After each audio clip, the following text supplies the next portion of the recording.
السلام علیکم ورحمۃ اللہ وبرکاتہ۔ بسم اللہ الرحمن الرحیم۔ ہم گھر کے کل 3 افراد تھے، تینوں ہی ان دنوں بہت پریشان تھے۔ بھائی جنید اور میں نے ایک ساتھ گریجویشن مکمل کی۔ عمروں کا فرق تو زیادہ نہ تھا لیکن عقل میں ضرور فرق تھا۔ والد کی وفات کے بعد جب کوئی کمانے والا نہ رہا تو ہم دونوں بہن بھائی 3 وقت کے کھانے میں الجھ کر رہ گئے۔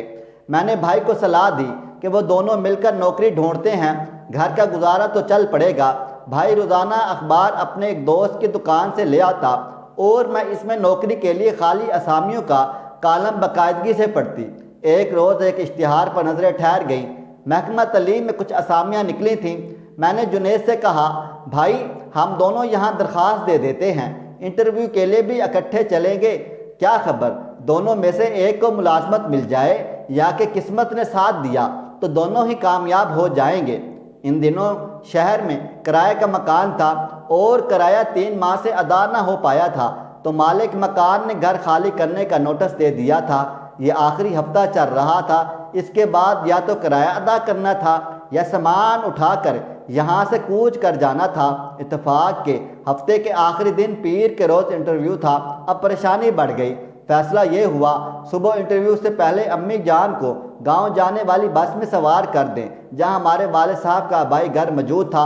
شام کو ہم گاؤں چلے جائیں گے کیونکہ شہر میں رہنے کا اور تو کوئی ٹھکانہ نہیں تھا۔ اسی پروگرام کے تحت ہم پیر کے روز بہت صبح گھر سے والدہ سمیت نکلے۔ انہوں نے صرف اپنے کپڑوں کا ایک بیگ لیا تھا جو بھائی نے بس کی چھت پر رکھوا دیا اور کنڈکٹر کو ہدایت کر دی کہ والدہ کو گاؤں والے اڈے پر اتارے اور ان کا بیگ بھی اتار کر ان کے حوالے کر دے گا۔ یہ ذمہ داری ادا کرنے کے بعد ہم نے رکشہ لیا اور مذکورہ آفس انٹرویو کے لیے پہنچ گئے۔ ذرا دیر بعد گاہ والا حال امیدواروں سے بھر گیا۔ کچھ دیر بعد باری آئی تو کمرے سے باہر نکلے۔ کیسا رہا؟ اس نے مجھ سے پوچھا۔ اچھا رہا، اور تمہارا؟ میرا بھی اچھا رہا، لیکن کیا؟ مجھے انٹرویو لینے والے کے رویے سے لگا وہ ہم کو سرسری لے رہے ہیں۔ ان کو ہماری قابلیت سے کوئی سروکار نہ تھا اور نہ دلچسپی۔ ابھی ہم باتیں کر رہے تھے کہ سامنے امارہ سے ایک صاحب جو ادھیڑ عمر تھے آتے دکھائی دیے۔ وہ اس طرف آ رہے تھے جہاں ہم کھڑے باتیں کر رہے تھے۔ قریب آئے تو صورت جانی پہچانی لگی۔ وہ بھی ٹھٹک گئے اور غور سے ہمیں دیکھنے لگے۔ پھر مخاطب ہوئے، آپ لوگ اسفند یار کے بچے تو نہیں؟ جی ہاں۔ والد مرحوم کا نام سن کر ہم چونک گئے۔ میں نے ذہن پر زور دیا، یاد آ گیا، چھوٹی سی تھی تو یہ والد صاحب سے ملنے آیا کرتے تھے اور ہم ان کو چاچا منور کہا کرتے تھے۔ آپ منور چاچا تو نہیں؟ میں نے یقین اور بے یقینی کے ملے جلے لہجے میں پوچھا۔ ہاں، تمہارے ابا کا بچپن کا دوست ہوں، گھر آیا کرتا تھا۔ اب وہ کیسا ہے؟ عرصہ سے ملاقات نہیں ہو سکی۔ میں ٹریننگ پر ملک سے باہر چلا گیا تھا، واپس آیا تو دفتری امور کے جھمیلوں میں الجھ گیا۔ ابا کا تو پچھلے سال انتقال ہو گیا۔ اف، وہ افسردہ ہو کر بولے، مجھے کچھ اطلاع ہی نہیں۔ کچھ دیر تعصب میں رہے، پھر پوچھا، بچوں تم لوگ یہاں کیسے آئے؟ چچا آج انٹرویو تھا، ملازمت کی تلاش ہے۔ ہم دونوں نے ابھی انٹرویو دیا ہے۔ کیسا ہوا انٹرویو؟ کافی اچھا، مگر امید نہیں لگ رہی کیونکہ سفارش نہیں ہے۔ اسامی والا اشتہار ہے تمہارے پاس؟ وہ مجھے دکھاؤ۔ یہاں کے ہر آدمی سے سلام دعا ہے لیکن میرے کہنے سے تم دونوں میں سے ایک کو ہی ملازمت مل سکے گی، 2 کی ایک ساتھ سفارش نہیں کر سکتا۔ تم آپس میں بہن بھائی ہو۔ چچا نے پوچھا، بیٹا تم لوگ کیا اسی گھر میں رہتے ہو جہاں پہلے رہتے تھے؟ نہیں چچا، والد صاحب کی وفات کے بعد سرکاری مکان چھوڑنا پڑا تو کرائے کا ایک چھوٹا سا گھر لے لیا تھا، آج بھی وہ خالی کرنا پڑا ہے۔ ارے تم لوگ تو بہت مشکل میں ہو۔ اچھا اب ایسا کرو، اس وقت دونوں میرے ساتھ میرے گھر چلو، آرام کر لو، صبح جا کر سامان پیک کر کے بھجوا دینا اور تقرر نامہ ملنے تک شہر میں رہو۔ یہ مرحلہ طے کر کے ہی والدہ کی طرف جانا۔ دل تو ہمارا بھی یہی چاہ رہا تھا کہ آرام کر لیں۔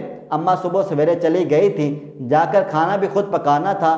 کچھ ہیل و حجت کے بعد ہم ان کے ہمراہ چلے گئے۔ آج پہلی بار ان کی بیوی کو دیکھا، کم عمر اور بہت خوبصورت تھی۔ منور چاچا سے یقیناً 15 برس تو چھوٹی ہوں گی۔ مجھے وہ میرے برابر لگی، جبکہ چچا ابا کے بچپن کے ساتھی تھے۔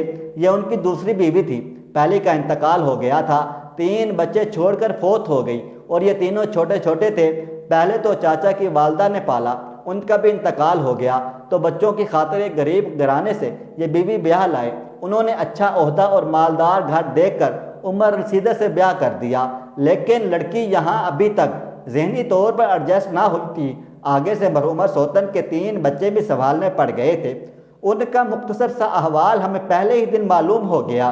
چچا نے ہمارا تعارف تفصیل کے ساتھ اپنی بیگم سے کرایا۔ ان کا نام جہاں آرا بیگم تھا۔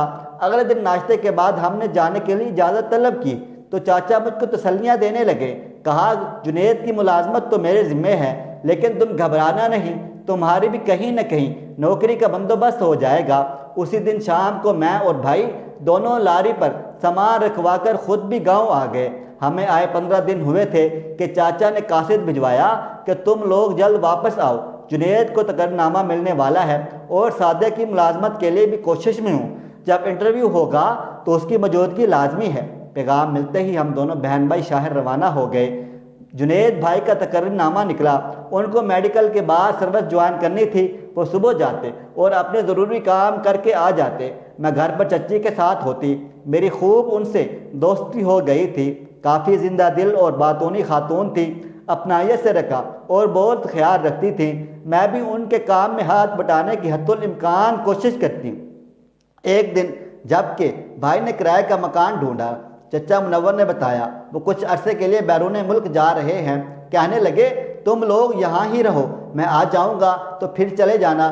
میرے پیچھے جہاں آرا اور بچے اکیلے ہوں گے۔ ان کا ہم پر احسان تھا، لہٰذا بھائی گاؤں نہ گئے۔ یوں بھی نئی نوکری تھی، ان کو چھٹی نہ مل سکتی تھی۔ میں اکیلی گاؤں چلی گئی۔ وعدہ کیا اماں کے ٹھیک ہوتی ہی جلد واپس لوٹ آؤں گی۔ ابھی جنید کی تنخواہ بھی کم تھی، سوچا فی الحال یہیں رہتا رہے تو اچھا ہے۔ منور چچا بیرون ملک چلے گئے۔ ہم جہاں آرا کے پاس تھے، اس کو تکلیف نہ تھی، مجھ کو بھی گاؤں واپس جانا پڑا، لیکن چند دن کے لیے پھر واپس آ جاتا تھا۔ ان دنوں جہاں آرا کی امید سے تھی۔ چچا کے بیرون ملک جانے کے فوراً بعد انہوں نے ایک بیٹے کو جنم دیا۔ میں پاس تھی، ہم سے ان کو بہت سہارا ملا۔ چند دنوں بعد والدہ بھی آ گئیں، لیکن وہ 1 ماہ رہ کر گاؤں لوٹ گئی تھیں۔ اب چچی کی یہ کوشش ہوتی کہ ہم ان کے پاس ہی رہیں اور گاؤں جانے کا نام نہ لیں۔ تبھی میں کبھی دوسرے شہر تو کبھی گاؤں کے امی کے پاس چلے جاتے تھے، لیکن جنید بھائی تو ملازمت کے باعث یہاں ہی رہتا تھا۔ جوں جوں وقت گزرتا رہا، جہاں آرا یہ چاہتی تھیں جنید دفتر سے سیدھا گھر آ جایا کرے تاکہ اس کو ہر لمحہ تحفظ کا احساس رہے۔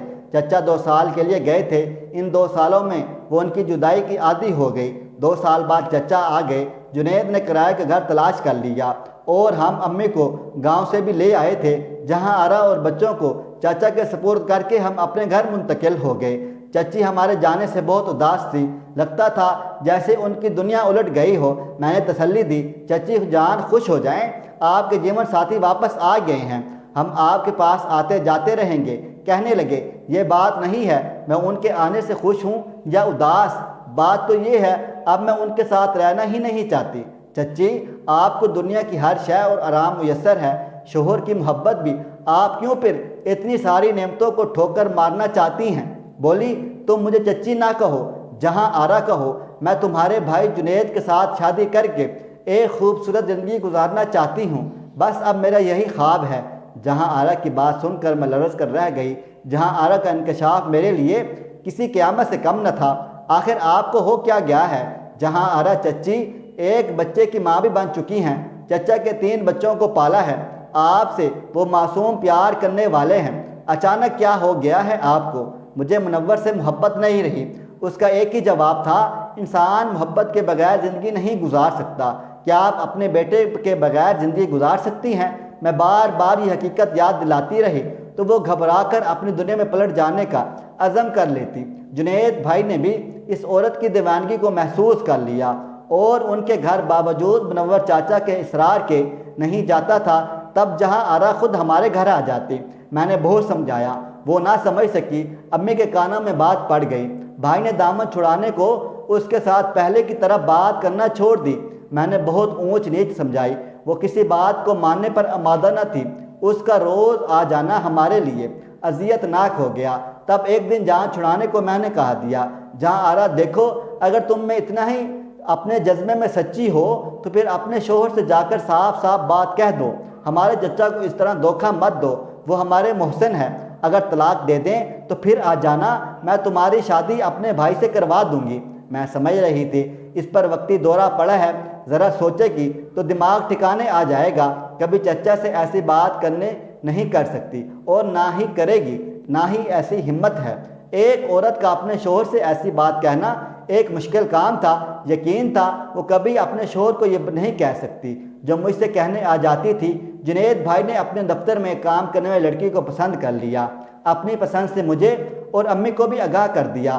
جہاں آرا ان تمام باتوں سے بے خبر اپنے گھر کا سکون طلب کیے رہتی، شوہر سے لڑائی جھگڑا رہتا اور آخرکار وہ طلاق پر منور چچا کو منانے پر آمادہ ہو گئی۔ میں دنگ رہ گئی۔ جس بات کو ایک نہ سمجھنے والی گتی جان کر میں نے الجھا دیا تھا، اس نے آگ کے دریا میں چھلانگ لگا دی اور پھلانگ لیا۔ اپنا چھوٹا سا بچہ بھی چچا کے پاس چھوڑ دیا۔ یہ تم نے کیا کیا جہاں آرا؟ میں نے ماتھے پر ہاتھ مارا۔ اتنے سے بچے کو کس بات کی سزا دی تم نے؟ جاؤ اور جا کر اس کو لے کر آؤ، تبھی تم خود چین سے رہ پاؤ گی۔ ایک اور الجھاؤ میں ڈال کر میں سمجھی وہ عقل سے کام لے گی اور بچے کی خاطر اس سلاب بلا سے رک جائے گی۔ خدا جانے اس نے کیا کیا۔ آخر کار بیٹا چچا سے لے آنے میں کامیاب ہو گئی۔ اب سارے راستے بند ہو گئے۔ وہ اپنی تمام کشتیاں جلا چکی تھی، واپس لوٹ کر جانا ناممکن تھا اور جنید کا اس کے ساتھ شادی کرنا اور بھی زیادہ ناممکن تھا۔ وہ اپنے پسند کی لڑکی سے شادی کا فیصلہ کر چکا تھا۔ پھر وہ سارے کیر میں قصوروار کب تھا؟ قصور تھا تو خود جہاں آرا کا جو اپنی بے لگام جذبات کے ہاتھوں کھلونا بن گئی تھی، یا پھر میرا جس نے اس کو الٹی راہ پر لگا دیا یہ سمجھ کر کہ وہ اپنا گھر اجاڑنے کا ارادہ ترک کر دے گی۔ تم نے عدالت سے طلاق تو کنفرم نہیں کرائی، کسی کو کیا پتا چچا نے تم کو طلاق دی ہے یا تم نے لی ہے۔ دوسری شادی کے لیے طلاق کا سرٹیفکیٹ چاہیے ہوتا ہے اور پھر عدت کی مدت پوری کرنا ہوتی ہے۔ ایسے تو تم ہمارے گھر نہیں رہ سکتی اور نہ میں بھائی کو مجبور کر سکتی ہوں، مگر وہ ماں کا کہا نہیں ٹالتا۔ تم میری ماں سے کہو وہ تم کو قبول کر لیں، تبھی اصل مسئلہ حل ہوگا۔ وہ بیچاری اپنا سا منہ لے کر چلی گئی، والدین کے گھر گئی۔ انہوں نے لان تان کی اور گھر رکھنے سے انکار کر دیا۔ ایک سہیلی کے پاس گئی جو چند دن رکھنے پر راضی ہوئی کیونکہ وہ شوہر سے ڈرتی تھی۔ میں نے اس کو امی کے پاس پہنچا دیا۔ اس نے اس کو سمجھایا، میرا بیٹا تم سے کیسے شادی کر سکتا ہے؟ اس نے تو اپنے دفتر کی ایک لڑکی سے نکاح کر لیا ہے۔ کیا یہ بات تم کو کسی نے نہیں بتائی اور تم اندھا دھند اپنا گھر اجاڑنے پر تل گئی؟ آخر تمہاری عقل کہاں گئی؟ اچھا میں بیوقوف ہوں؟ ہاں بیوقوف ہی تو ہو۔ اس نے ریسیور رکھ دیا۔ اس کے بعد فون کیا، نہ آیا۔ میں نے شکر کیا جان چھوٹی، لیکن کچھ دنوں بعد خبر ملی جہاں آرا نے خودکشی کر لی ہے۔ آج تک پچھتاتی ہوں کہ میں نے بغیر سوچے سمجھے ایسا کیوں رستہ اس کو سمجھایا جس کی منزل ہی نہ تھی۔ خود کو کبھی معاف نہ کروں گی، لیکن غور کرتی ہوں تو جہاں آرا کو بھی بے قصور نہیں پاتی، کہیں نہ کہیں قصور اس کا بھی ہے، کیونکہ میرے بھائی نے کبھی اس کو اشارتاً نہ جتلایا تھا کہ وہ اس سے شادی کر لے گا یا اسے پسند کرتا ہے۔ تو دوستو، ایسا نہیں کہ ہر جگہ لڑکا ہی لڑکی کو اپنے جال میں پھنسا کر شادی نہ کرنے کے بہانے ڈھونڈتا ہے، بلکہ لڑکیاں خود بھی اپنی زندگی تباہ و برباد کرتی ہیں، جیسے جہاں آرا نے کی۔ دوستو، آپ کو کیا لگتا ہے کس کی زیادہ غلطی تھی، جنید یا جنید کی بہن کی جس نے اس کو مشورے دیے، یا پھر جہاں آرا کی جس نے خود جنید کی محبت میں گرفتار ہو کر اپنی زندگی کو جہنم بنا لیا؟ آپ اپنی رائے کمنٹ باکس میں ضرور دیجیے گا۔ دوستو، ویڈیو پسند آئی ہے اس ویڈیو کو لائک کریں۔ اگر آپ نے ابھی تک میرا چینل سبسکرائب نہیں کیا تو ابھی سبسکرائب کر لیں، ساتھ میں بیل آئیکن کو بھی ضرور پریس کر لیجیے گا تاکہ نئی اپلوڈ ہونے والی ہماری ویڈیوز کا نوٹیفیکیشن آپ کو بر وقت ملتا رہے۔ مجھے اگلی ویڈیو تک اجازت دیں۔ اللہ حافظ۔